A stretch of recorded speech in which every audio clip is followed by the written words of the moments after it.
গল্পের শুরুতেই দেখতে পাই মাহিন একটা লেকের পাড়ে দাঁড়িয়ে আছে। খুবই আবেগভরা বিষণ্ণ মনে সে ভাবছে তার অতীতের প্রিয় মানুষটির কথা, যাকে সে কোনো এক নিষ্ঠুর পরিস্থিতিতে তার জীবন থেকে হারিয়ে ফেলেছে। তখন মাহিন মনে মনে বলতে থাকে, যদি আমি জানতাম যে তুমি হারিয়ে যাবে, তাহলে কোনোদিনও তোমাকে আমি দূরে যেতে দিতাম না।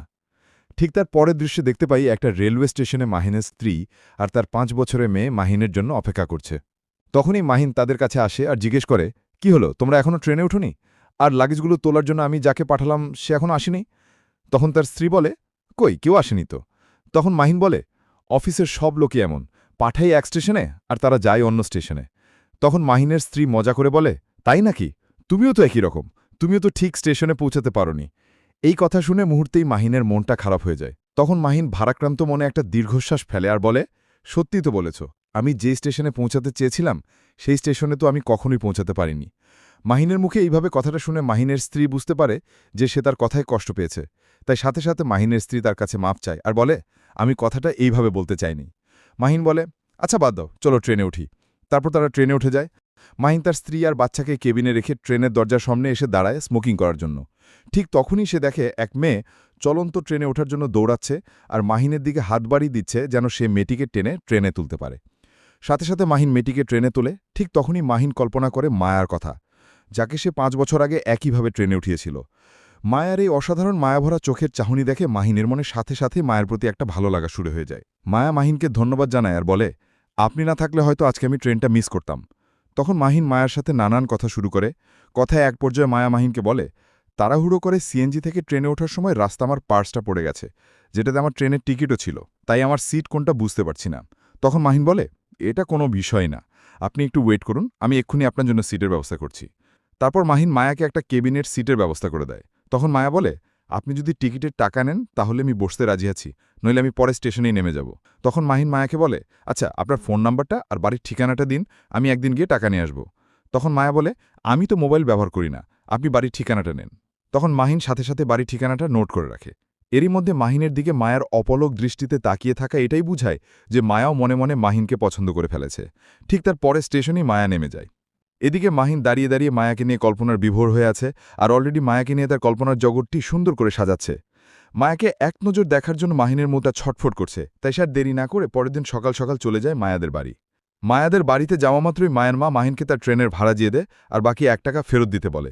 তখন মাহিন বলে, আমার কাছে ১ টাকা ভাঙতি নেই, আপনি ১০ টাকা রাখেন, আমি না হয় আরেকদিন এসে বাকি ৯ টাকা নিয়ে যাব। তখন মায়ের মা বলেন, মাত্র ৯ টাকার জন্য তুমি আবার আমাদের বাসায় আসবে? এই ১ টাকা তুমি রাখো, তোমাকে আমাদের বাসায় আসতে হবে না। মায়ের কথাবার্তায় মাহিন বুঝতে পারল উনি খুবই স্ট্রিক্ট। মাহিন এদিক ওদিক তাকাতে থাকে, কিন্তু কোথাও মায়াকে দেখতে পায় না সে। মনে একরাশ অপূর্ণতা নিয়ে মাহিন চলে যেতে লাগে। ঠিক তখনই মায়াভরা কণ্ঠে মায়া পেছন থেকে মাহিনকে ডাকে আর বলে, এখানে মা আমাদের কথা বলতে দেখলে অনেক সমস্যা হবে, আমার মা অনেক রাগী মানুষ, আপনি এখন যান, বিকেলবেলা পাহাড়ের অপর পাশে চলে আসবেন, আমি ওখানেই আপনার জন্য অপেক্ষা করব। এই কথা বলে মায়া চলে যায় তার বাসায়। বিকেলবেলা তারা দুজন দেখা করে। তখন মায়া বলে, চলুন আপনাকে পাহাড় ঘুরে দেখাই। ঘুরতে ঘুরতে তারা অনেক কথা বলে। কথা বলার এক পর্যায়ে মাহিন মায়াকে ইনডাইরেক্টলি প্রপোজ করে আর মায়াও তাতে সায় দেয়। মায়ের দিক থেকে আশানুরূপ ইঙ্গিত পেয়ে মাহিন যেন তার জীবনের সবথেকে বড় সাফল্য পেয়ে যায়। এরপর থেকে তারা রেগুলার দেখা করতে থাকে, একসাথে ঘোরাফেরা, মায়ের জন্মদিনে মায়াকে সারপ্রাইজ দেওয়া, গিফট দেওয়া, নিজেদের সুখ দুঃখ শেয়ার করতে থাকে একে অপরের সাথে। যত সময় যেতে থাকে ধীরে ধীরে তাদের সম্পর্ক আরও গভীর হতে থাকে। ঠিক তখনই মাহিন তার অতীতের কল্পনা থেকে বর্তমানে ফিরে আসে। তারপর আমরা দেখতে পাই মাহিনের স্ত্রী আর মেয়ে যে কেবিনে বসে আছে, সেই একই কেবিনে মায়াও চট্টগ্রাম যাচ্ছে, যেটা মাহিন জানত না। কারণ ট্রেন ছাড়ার আগেই মাহিন তার স্ত্রী আর মেয়েকে কেবিনে রেখে দরজার সামনে এসে দাঁড়ায়। এই ফাঁকে কখন মায়া ট্রেনে ওঠে সেটা মাহিন খেয়াল করেনি। মায়ার মাহিনের স্ত্রী কথা বলছিলেন, তখন মেয়েটি বলে, মা, আব্বু একা একা বাইরে দাঁড়িয়ে আছেন, আমি আব্বুকে গিয়ে নিয়ে আসি। এই কথা বলে দৌড়ে গিয়ে মাহিনকে নিয়ে আসে কেবিনে তার জন্মদিনের কেক কাটার জন্য। যখনই মাহিন কেবিনে ঢুকতে যাবে, মায়া মাহিনকে দেখে স্তব্ধ হয়ে যায়। অতীতের সব কষ্ট যেন মুহূর্তেই মায়ার মনে আবার আঘাত দিতে থাকে। পরক্ষণেই মায়া বুঝতে পারে যাদের সাথে এতক্ষণ কথা বলছিল তারা আসলে মাহিনের স্ত্রী আর মেয়ে। এইটা ভেবে মায়ের কষ্টটা যেন আরও কয়েক হাজার গুণ বেড়ে যায়। যাকে নিজের সবটুকু দিয়ে ভালোবেসেছিল, যার জন্য সুখের সংসার বাঁধবে বলে ঠিক করেছিল, আচ্ছা অন্য কারো। মাহিনের চোখে মুখে অজানা একটা ব্যথার ছাপ স্পষ্ট। কিন্তু মাহিন অনেক কষ্টে তার আবেগ চাপে দিয়ে ফ্যামিলিকে সময় দিতে থাকে। আর মায়ের কষ্ট সহ্য করতে না পেরে তাড়াহুড়া করে ওয়াশরুমে চলে যায় আর তার ভয়ঙ্কর অতীতের স্মৃতি মনে করে ও ঝরে কাঁদতে থাকে।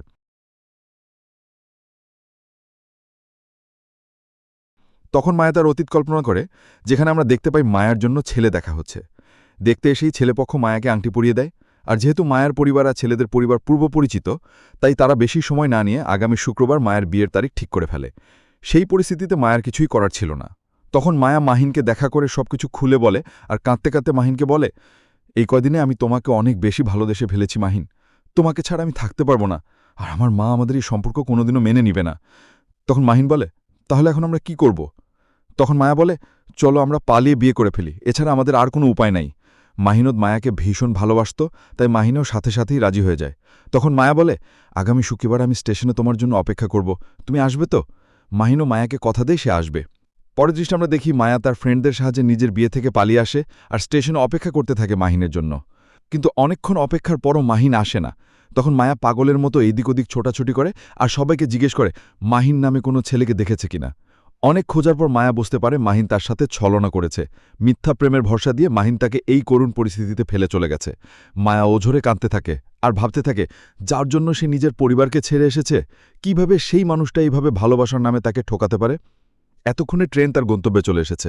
কল্পনা থেকে বেরিয়ে এসে মাহিন আর মায়া এখনও মুখামুখি। মায়া মাহিনকে বলে, তুমির জন্য আমার জীবনটা পুরো এলোমেলো করে দিয়েছ নাহিন।